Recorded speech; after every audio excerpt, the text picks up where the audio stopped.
Hello, and welcome to Environment and Climate Change Canada's information session on the cement production reporting requirements. These requirements are applicable to those facilities subject to the Greenhouse Gas Reporting Program's expanded reporting requirements for 2019, which includes cement production facilities. We'll begin the session by introducing the expansion of the GHGRP and the cement requirements. We'll then explore the specific cement production reporting and quantification requirements. Finally, we'll discuss some common reporting issues specific to the cement sector, and then we'll wrap up by describing the resources available to help reporters. Here's a quick summary of the GHGRP and its recent expansion. The Greenhouse Gas Reporting Program administers the annual mandatory reporting of greenhouse gas emissions by facilities under the authority of Section 46 of the Canadian Environmental Protection Act. In 2017, Phase 1 of the GHGRP expansion was implemented.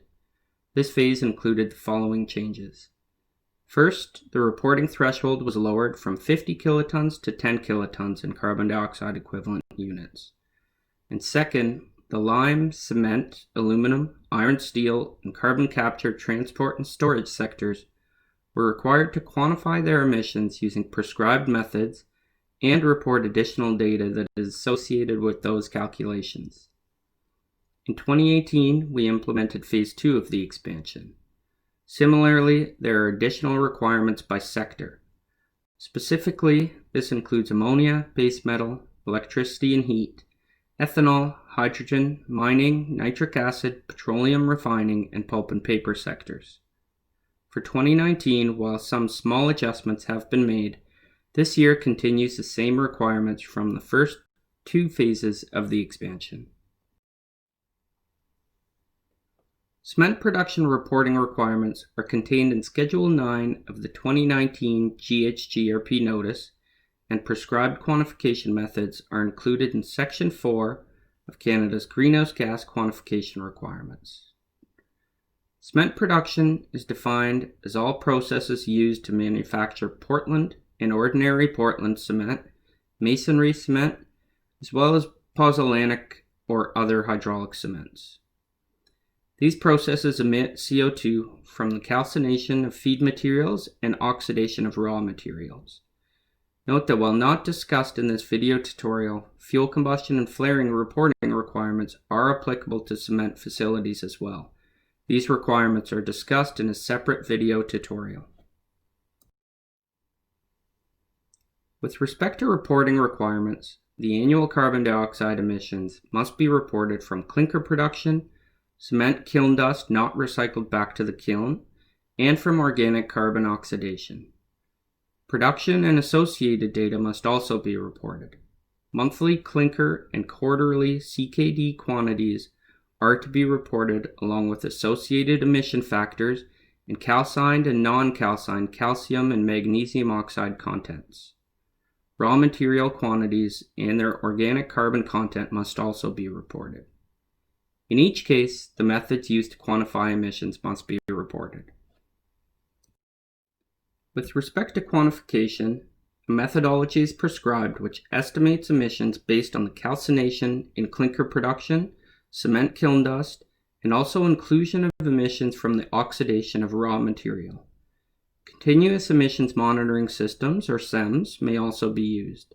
Keep in mind that facilities will have to separate process emissions from fuel combustion emissions.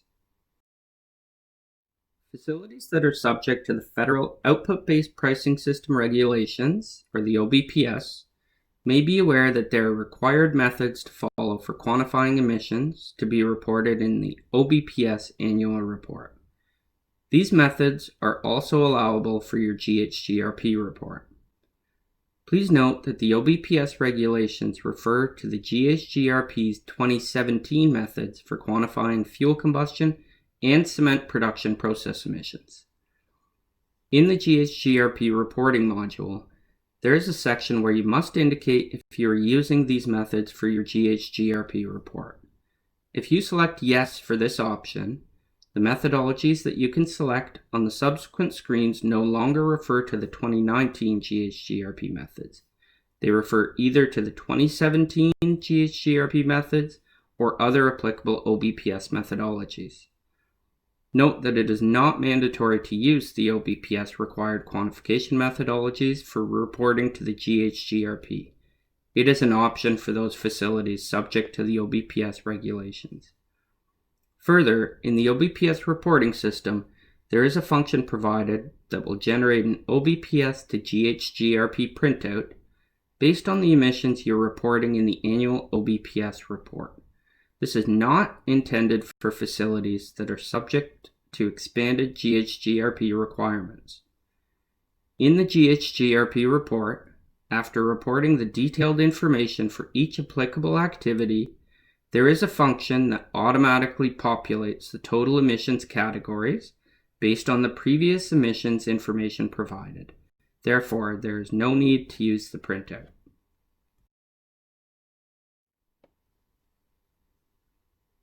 For the purpose of integrating facility-reported data directly in national-level GHG reporting, for example, in the National Inventory Report for Canada, the emissions data reported by facilities to the GHGRP need to be fully supported by the estimation details provided in the report. In some cases, we have found that data is missing to fully support the emission estimates. When using SEMS, please ensure that in addition to the annual emissions, the monthly clinker production is also reported. If cement kiln dust is not recycled back to the kiln, keep in mind that the quarterly quantities and calculated emission factors are required to be reported. Also, when using monthly clinker emission factors to quantify emissions, the total and non-calcined calcium oxide and magnesium oxide contents must be reported. To wrap up, this slide lists the resources available to help facilities in completing their GHGRP report. Our website listed here is the place to go, where you can find a link to the 2019 GHGRP notice, which describes the latest reporting requirements. You'll also find the technical guidance document on reporting greenhouse gas emissions. This helps to explain the notice and specific technical requirements. Also included on our website is a link to the GHG quantification requirements document, which is mandatory for those subject to the expansion. You'll also find a link to access the single window system and the following guidance on using this online system to submit your report. There's swim guidance, including video tutorials on accessing single window for the first time, connecting your profile to an organization, and managing organization information. We also provide enhanced step-by-step instructions on submitting a greenhouse gas report. There's also a page dedicated to more commonly asked questions and answers. And of course, you can contact the GHG Help Desk with any questions you may have. And new this year are a series of video tutorials available on YouTube to help explain the requirements, common reporting issues, and how to prepare your GHGRP report. Finally, here is how you can reach the GHGRP. Please do not hesitate to contact us if you have any questions, and also have a look at all the resources available to you. We encourage you to check out the additional recordings available, including information sessions on the general reporting requirements applicable to all facilities, and an overall look at the expanded reporting requirements. Please also review any of the relevant single window demonstration videos. Thank you.